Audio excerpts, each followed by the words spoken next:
so that you would become like Christ. Amen? Come on. And I will give you the keys to the house of David, and what he opens, no man can shut, and what he shuts, no man can open. Jesus is the master key. And God is reshaping the key back to its original design. Back to its original. So why are we having this conversation? Why is this so important? Because one of the things that God was showing me about is about identity. The most important thing that you can have in moving forward towards what God has for you is to, first of all, get a great, confident sense of who you are. Because who you are is the starting point of everything that you'll do. Who you are. You have to know who you are before what you do, so that you don't define what you do, so that what you do doesn't define who you are.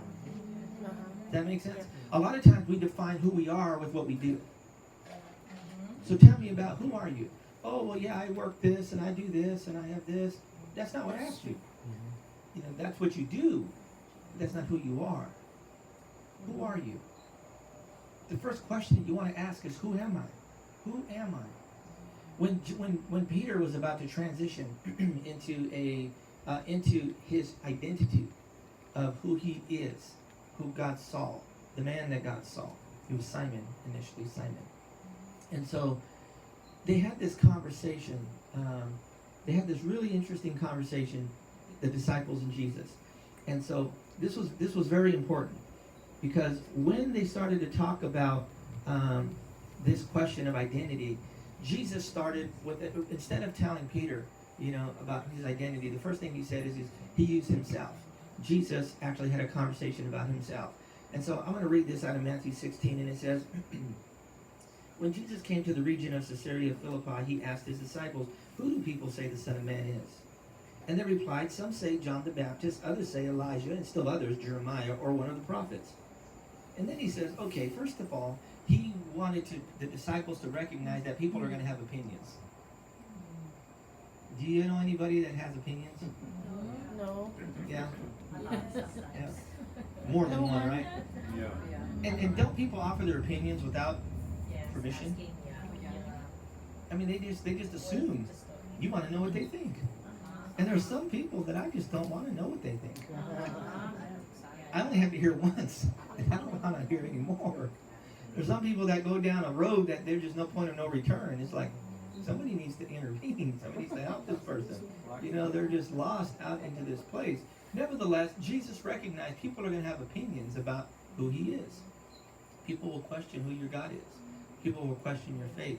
People will question the Jesus that you serve, you love, the person that died for you, the person that you live for. People will question that. And Jesus recognized that. So he says, okay, well, what do they say? What do they say? And so the disciples were honest. Well, some say you're this. Some say you're this. Some say you're that. And then he says, okay, I'm not as concerned about what they say. I just was making a point that they talk and they have an opinion. But more importantly, I want to know how their opinion influences yours. So that he says, who do you say? What about you? He says, what about you? Who do you say that I am? Who do you say that I know what they say, but who do you say that I am? I am is a very important, powerful statement. Those two words are powerful. I'm going to give you revelation on I am in just a little bit, so you see just how powerful that is. I am. Who do they say? Who do they say I am? Who do you say I am? And so they said, well, Simon Peter answered, which he was asking everybody, but only one answered. Right? All the disciples were there. They all got the question, but only Simon Peter answered. And so he says, you are the Messiah, the Son of the living God. Jesus replied, blessed are you, Simon, son of Jonah, for this was not revealed to you by flesh and blood, but by my Father in heaven. And I tell you that you are Peter. Okay, so first of all, people have opinions. Who do they say? Okay, disciples, who do you say? Peter said, you are Jesus. Was he accurate? Son of the living God. Yes, he was. Jesus affirms this. So because he affirmed this in him, and he knew who Christ was and is, Jesus now opened up to then speak to him and tell him who he is. See, so part of the key of you knowing who you are, you got to know who he is. Because your identity stems from who he is. Who you are stems from who he is. So if you don't ever know who he is, you're never going to know who you are. Because who you are comes from who he is. And so when you know who God is in your life, then he will reveal to you who you are in him. In him.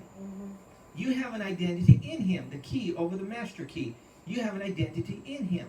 When you're in him, you now can see you the way God sees you. This is important.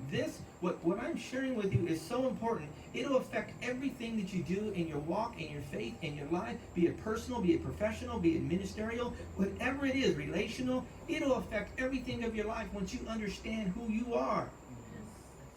You recognize the man of God that you are, the woman of God that you are. And the people that know who they are can help other people discover who they are.